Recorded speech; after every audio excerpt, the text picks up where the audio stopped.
శ్రీమాత్రే నమః. శ్రీ గురుభ్యో నమః. ద్వాదశ రాశుల వారికి కూడా గురుగ్రహం యొక్క గమనంలో భాగంగా ప్రత్యేకమైనటువంటి పరిస్థితులు నెలకొంటూ ఉన్నాయి. ఈ యొక్క ద్వాదశ రాశుల్లో గురువు గనక ద్వితీయ, పంచమ, సప్తమ, నవమ, ఏకాదశ స్థానాల్లో గనక సంచారం చేస్తే శుభ ఫలితాలు కలుగుతాయి. ఇదేంటండి ఓపెన్ చేయగానే ఏవో 2వ స్థానం అంటారు, 5వ స్థానం అంటారు అని అనుకోకండి. గురువు ఎప్పుడైతే మన జాతకరీత్యా లేదా గోచారరీత్యా 2వ, 5వ, 7వ, 9వ, 11వ స్థానాల్లో ఉంటేనే శుభము. అంటే ఇలా లేనప్పుడు అది అశుభ ఫలితాలా అంటే అలా ఏం కాదండి. వాస్తవంగా ఏంటంటే ఈ గ్రహ సంచారాల్లో భాగంగా గురువు మనకివ్వాల్సినటువంటి ఫలితములన్నీ కూడా ఖచ్చితంగా ఇస్తారు. అలా కాకుండా గనక మామూలు ప్లేసెస్లో గనక గురుగ్రహ సంచారం ఉంటే అంత శుభకరంగా కాదు. అంటే దానికోసం మనం బాగా కష్టపడాలి అని అర్థం. కాబట్టి ఇప్పుడు ఆ యొక్క ద్వాదశ రాశుల్లో భాగంగా ఈ యొక్క గురుగ్రహం సంచారం చేస్తుండగా ఎలా ఉంటుందనే విషయాన్ని ఇప్పుడు మనం తెలుసుకుందాం. దేశత్యాగ విత్తం లాభం అనర్థం ధననాశనం సంపద క్లేశ ఆరోగ్యం ధనహాని ధనాగమనం పీడనం లాభ నష్టంచ క్రమేతి కురేత్ గురుహు. అంటే గురువు ద్వాదశ రాశుల్లో సంచరించే సమయంలో 1వ దేహత్యాగము సంబంధించి, 2 ధనలాభం సంబంధించి, 3 కార్యహాని, 4 ధననాశనము, 5 సంపద, 6 దుఃఖము, 7 ఆరోగ్యము, 8 ధనహాని, 9 ధనాగమనము, దశమము ఆయాసము, 11వ స్థానము లాభము, 12వ స్థానము నష్టము కలిగించును అని దీని యొక్క ఉద్దేశం. కాబట్టి ఇప్పుడు 12 రాశుల్లో కూడా మేషరాశి నుండి మీనరాశి వరకు ఎలా ఉండబోతుంది అనేటువంటి విషయాన్ని ఇప్పుడు మనం తెలుసుకుందాం. మీనరాశి వారికి సంబంధించి ఈ యొక్క అక్టోబర్ నెలలో గురు గమనంలో భాగంగా ఎలా ఉండబోతుంది అనే విషయాన్ని ఇప్పుడు తెలుసుకుందాం. ముఖ్యంగా మనకు మీనము అనగానే గుర్తొచ్చేది చేప. చాలామంది ఈ యొక్క చేపని ఏమంటారంటే కళ్ళెప్పరు కొట్టదు కదండి అంటారు. అంటే అనిమిషులు. వీరు ఎప్పుడు కూడా ప్రతిదీ గమనిస్తూ ఉంటారు. వీరు మంచి ప్లానర్స్ అన్నమాట. మీనాక్షి అమ్మవారి కళ్ళు అంటారు. కాబట్టి అమ్మవారి దృష్టి కూడా ఈ రాశి వారి మీద ఎక్కువగా ఉంటుంది అని కూడా అంటారు. అయితే ఈ యొక్క మీనరాశిలో ఉన్నటువంటి వారి యొక్క లక్షణం ఏంటంటే వీరు మంచి ప్లానర్స్. వీరు ఎవరికైనా ప్లాన్ గీసిస్తే చాలా బాగుంటుంది. వీరు సొంతంగా ఏదైనా ప్లాన్ చేసుకుంటే మాత్రం ఇబ్బందులు పడుతూ ఉంటారు. ఒకటి. ఇంకోటి ఏమిటి అంటే ఈ యొక్క మీనరాశిలో ఉన్నటువంటి వారు చాలా వరకు మంచి గురుబలం కలిగి ఉంటారు. గురువు రాష్ట్రాధిపతిగా ఉంటారు కాబట్టి. అలాగే ఈ యొక్క మీనరాశిలో దృష్టి ఎప్పుడూ కూడా వీరికి దృష్టి దోషం లేకుండా ప్రతిదీ గమనిస్తూ ఉంటారు. వీరి గతంలో పలానా వస్తువు పలానా చోట పెట్టి పలానా వాతావరణంలో ఉంటే పడిపోయింది కాబట్టి ఇప్పుడు పడుతుంది అని ముందే గెస్ చేస్తారు. వీళ్ళు గెస్ చేసినట్టుగానే అవుతుంది. చాలామంది ఏమంటారంటే మీకు ఎలా తెలుస్తుంది, ముందుగా మీరు అంటే అయిపోతుంది అంతా అంటారు. అది ఏం కాదండి, వాళ్ళకున్న అనుభవం వారితో అలా చెప్పిస్తుంది అన్నమాట. అలా మీనరాశి వారికి ఇప్పుడు ఏలినాటి శని నడుస్తుంది. ఏలినాటి శని అంటే ప్రతి 30 సంవత్సరాలకు ఒకసారి 30 నెలలు వస్తుంది. ఈ 30 నెలల్లో కూడా విశేషంగా చూసుకుంటే మీనరాశి వారికి ఈ 30 నెలల్లో ఆపరేషన్లు, ఇంట్లో ఉన్న వారి యొక్క ఆరోగ్య సమస్యలు, ఏదైనా సరే అనుకోని ఖర్చు, పిల్లల పెళ్ళిళ్ళు, బాధ్యతలు కొన్ని తీరడం, కొన్ని పెరగడము, అలాగే ఏవైనా సరే భయంతో పడుకోవడము, వీరి పని వీరు చేసుకుంటూ పోతుంటే రోడ్డు మీద ఏ కారు కిందో రాయి పడొచ్చి తగలడము, అలాగే ఆపరేషన్ లాంటివి జరగడము, అసలు ఆర్థికపరమైనటువంటి సమస్యలతో ఉండడము. ఈ యొక్క ఏలినాటి శని 30 సంవత్సరాలకు ఒకసారి 30 నెలలు వస్తుంది. చిన్నతనంలో వస్తుంది, యుక్త వయసులో వస్తుంది, ముసలితనంలో వస్తుంది. చిన్నతనంలో వస్తే పర్వాలేదు, బాగా ఇబ్బంది పడ్డా శరీరం బాగా గట్టిపడుతుంది, పిల్లవాడు ఓకే డక్కా ముక్కెలు తిని బయటకు వస్తాడు. మధ్య వయసులో ఉంటే కొంతమందికి ఇంట్లో ఉన్నటువంటి పెద్దవాళ్ళు ఎవరైనా మరణం వీరికి బాగా బాధ కలుగుతుంది. కాస్త ధన సంపార్జనలో పడిపోయి ఉంటారు. ఏదో ఒక బాధ్యతల రూపంలో వారి మీద పనులు అవుతూనే ఉంటాయి. ఇక ఆఖరిసారి వస్తే అంటే 3వసారి వస్తే అదే ఆఖరిది అని అంటారు. అప్పుడే వీరికి మరణ సంబంధితమైన విషయాల్లో ఇబ్బందులు కలుగుతూ ఉంటాయి. కాబట్టి ఎట్టి పరిస్థితుల్లో వృద్ధాప్యంలో 60 సంవత్సరాల వయసులో వచ్చినటువంటిది నాకు తెలిసి 2వసారి వచ్చిన దాని కిందే లెక్క.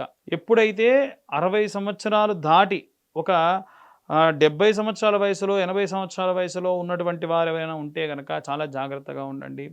ఏ చిన్నదాన్ని కూడా కాస్త ఇంపార్టెన్స్ ఎక్కువ ఇచ్చి ఆరోగ్య సమస్యల్ని కేర్ తీసుకోండి. లగ్నాత్ శని ఉన్నాడు కాబట్టి చాలా జాగ్రత్తగా ఉండాలి. 12వ స్థానంలో రాహుగ్రహ సంచారం ఉంది కాబట్టి మందులకు ఆరోగ్యం బాలేని కారణం చేత ఈ వృద్ధులకు కానీ ఇంట్లో ఉన్న వారికి కానీ ఎవరికైనా డబ్బులు బాగా ఖర్చు అయ్యే అవకాశం కనిపిస్తూ ఉంది. అలాగే వీరికి 7వ స్థానమునందు శుక్రుడు, లగ్నంలో శని, సప్తమంలో శుక్రుడు ఉండడం వలన భార్యాభర్తలు ఇద్దరి మధ్యలో గొడవలు, భార్యకు ఆరోగ్యం బాలేకపోవడం, ఆందోళన వీరిని ఎక్కువగా బాధించడము. 6వ స్థానంలో ఈ యొక్క శుక్రగ్రహ సంచారానికి మునుపు ఉన్నటువంటి గ్రహము కేతు గ్రహ సంచారం ఉంది. కేతు 6వ స్థానంలో ఉన్నప్పుడు టైం టు టైం మెయింటైన్ చేసేవాళ్ళు, ప్రతిసారి కూడా టైంకి వెళ్ళేవాళ్ళు. వీళ్ళ వల్ల ఏదైనా కొంత పని లేట్ అవ్వడము, వీరు ఆలస్యంగా వెళ్ళడం లాంటివి జరగచ్చు. 5వ స్థానంలో ఈ యొక్క 7వ స్థానము, అలాగే 8వ స్థానంలో సూర్యుడు, బుధుడు, అలాగే కుజగ్రహ సంచారం ఉండడం వలన చాలా ఇబ్బందికరమైనటువంటి పరిస్థితులు గడుగుతూ ఉంటాయి. ముఖ్యంగా రాజకీయ, సినీ రంగాల వారికి, మీడియా ఫీల్డ్కి, యూట్యూబర్స్కి అందరికీ కూడా. కాబట్టి వీలైనంత వరకు కూడా వీరు కాస్త ఇబ్బందికరమైనటువంటి వాతావరణాల్లోనే ఉండే అవకాశం కనిపిస్తూ ఉంది. అన్నిటికంటే మించి రైతులు, చేతివృత్తులు చేసుకునేటువంటి వారు చాలామంది పాపము ఈ 28వ తారీఖు తర్వాత నుంచి వీరికి బాగుంటుంది. 28వ తారీఖు అంటే ముందు గనక వీరు ఏవైనా పనులు చేయడము, రియల్ ఎస్టేట్ వారి పనులు కూడా చేయడం అంత శ్రేయస్కరం కాదు. ఇక 5వ స్థానంలో గురువు, ముఖ్యంగా మనం మాట్లాడుకోవాల్సింది ఇప్పుడు 5వ స్థానంలో గురుగ్రహ సంచారం. అర్ధలాభం, తదైశ్వర్యం, స్వకర్మ, రతిహర్షితం, సదా స్వజన సౌఖ్యంచ పంచమస్తే భవేద్ గురౌహు. 5వ రాశిలో గురు సంచారం జరుగుతున్నప్పుడు ధనలాభం కలుగుతుంది. స్వయముగా చేపట్టిన పనులు అనుకూలించేటువంటివి కాకుండా విజయం కూడా సంపాదిస్తారు. తన కుటుంబము మరియు బంధువర్గము వలన సౌఖ్యమును కూడా అనుభవిస్తారు. ఇవి ఖచ్చితంగా ఈ యొక్క 5వ స్థానంలో గురుగ్రహ సంచారం చేసినప్పుడు. కాబట్టి వీలైనంత వరకు కూడా వీరికి ఉన్నటువంటి సర్కిలు, బంధువర్గాన్ని చాలా జాగ్రత్తగా చూసుకుంటూ ముందుకు వెళ్ళండి. ఒకటి చెప్పగలం ఏమిటంటే, ఎంత ఏలినాటి శనున్నా గురువు ఒక్కడు నిలబడ్డాడు మంచి స్థానంలో అంటే వారికి మంచి జరుగుతుంది. ఇప్పటి వరకు కూడా మనం రాశికి సంబంధించి, ఈ రాశి వారికి సంబంధించి ప్రత్యేకంగా గ్రహ సంచారాల్లో భాగంగా గోచార రీత్యా ఎలా జరగబోతుంది, ఎలా ఉండబోతుంది అనే విషయాన్ని తెలుసుకున్నాం. ఇక విశేషంగా వీరు ఏ మంత్రం చదవాలి? చాలామంది ఈ యొక్క గ్రహ సంచారాల్లో భాగంగా భయపడడం, నిద్రలేకపోవడం, వివాహం, సంతానం కాకపోవడం, చాలా రకాలైన ఇబ్బందులు పడుతూ ఉన్నారు. ముఖ్యంగా చూసుకుంటే హనుమద్ భడబాలన స్తోత్రం అని ఒక స్తోత్రం ఉంటుంది.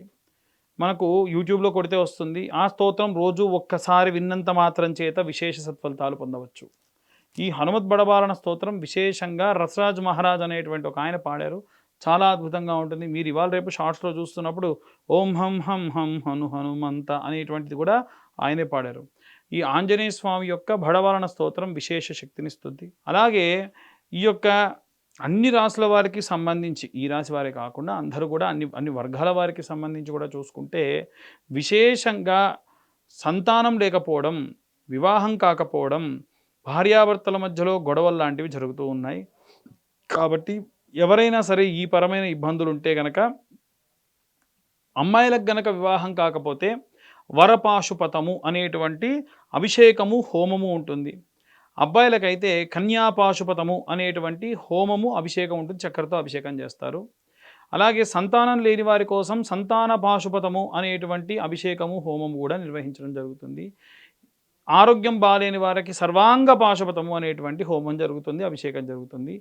ఎవరికైతే ఈ పరమైనటువంటి ఇబ్బందులు ఉండి ఉంటే ప్రతీ నెల ఆఖరి మంగళవారం నాడు విశేషంగా వీరందరి కోసము కూడా హోమము, అభిషేకాలు చేయడం జరుగుతుంది. ఆసక్తి కలవారు కాంటాక్ట్ చేయొచ్చు. అలాగే ఈ యొక్క అన్ని వర్గాల వారికి సంబంధించి ప్రత్యేకంగా ధనం రావాలండి, డబ్బులు రావట్లేదు, నాకు డబ్బులు కావాలంటూ ఉన్నారు. మీరు ఐశ్వర్యవంతులు కావాలి లేదా ధనవంతులు కావాలి, రెండిటికి వ్యత్యాసం ఉంది. ధనవంతుడు అంటే డబ్బు వస్తుంది, సుఖం ఉండదు, ఎప్పుడూ డబ్బు గురించి పరిగెత్తడం, ఆరోగ్యం ఖరాబ్ చేసుకోవడం.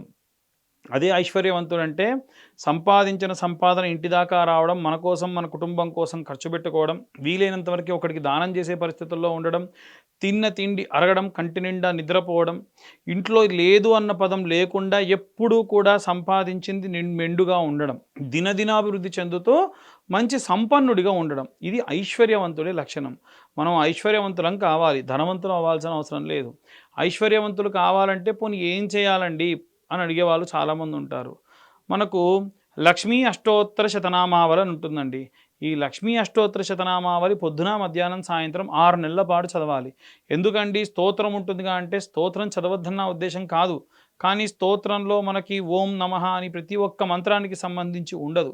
అదే అష్టోత్తర శతనామావళిలో ఎలా ఉంటుందనంటే ఓం ప్రకృత్యై నమః, ఓం వికృత్యై నమః, ఓం మహామాయినే నమః, ఓం కైవల్యప్రదాయినే నమః, ఓం విష్ణునామ సంకీర్తన ప్రియాణినే నమః ఇలా ఉంటుంది. ఇలా చూసుకుంటూ చదవండి. నాకు తెలిసి ఒక 10 రోజులు, 15 రోజులు పంతులు గారు చెప్పారు మొక్కుబడిగా చదివితే కాదండి. మనం దేవుణ్ణి అర్థం చేసుకునేటువంటి దాంట్లో ఉంటుంది. మనం ప్రకృత్యై నమః అని చదవగానే అమ్మవారు ప్రకృతి రూపంలో మనకు కనిపించాలి. వికృత్యై నమః ఒక ప్రళయం వస్తే అమ్మవారే ఎలా సృష్టించింది. మహామాయినే నమః అనుకోకుండా ఉన్నట్టుండి ఏదో పెద్ద ప్రమాదం జరిగేది ఉంటే అలా అమ్మవారు తప్పించింది ఎలా ఉంటుంది అని అలా ప్రతి ఒక్క మంత్రానికి విశేషమైనటువంటి అర్థం ఉంటుంది. అవి అర్థం చేసుకుంటూ చదివితే అమ్మవారు మన లోపలికి ఆవాహనం అయిపోయి మనకెప్పుడు ఏది కావాలో అది తనంతట తానే ఏదో రూపకంగా అమ్మవారే వచ్చిస్తుందని కాదు, ఎవరో ఒకరి చేత సహాయం చేయించి మనకు అందిస్తుంది. కాబట్టి ఇప్పటి వరకు మేము చెప్పినవన్నీ కూడా గోచార రీత్యా చెప్పేటువంటి విషయములు మాత్రమే. పూర్తిగా మీ జాతకం విశ్లేషణగా కావాలనంటే మీ పేరు, మీ date of birth, time, place కింద ఉన్న నెంబర్కు వాట్సాప్ చేయండి. డీటెయిల్డ్గా జాతకం 60-70 పేజీలో మీకు ఇవ్వడం జరుగుతుంది. ఆగండి అందరూ వీడియో చూస్తున్నారు కానీ లైక్ చేయట్లేదు, సబ్స్క్రైబ్ చేసుకోవట్లేదు. మీరు చేసేటువంటి లైక్, సబ్స్క్రైబ్ వల్ల మాలాంటి వాళ్ళకి కాస్త ప్రోత్సాహంగా ఉంటుంది. మేము చెప్పే విషయం కనుక ఇన్ఫర్మేటివ్గా ఉంటే ఇంకా నలుగురికి షేర్ చేయండి. అందరూ బాగుండాలి, అందులో మనం ఉండాలి. సర్వే జనా సుఖినో భవంతు. స్వస్తి.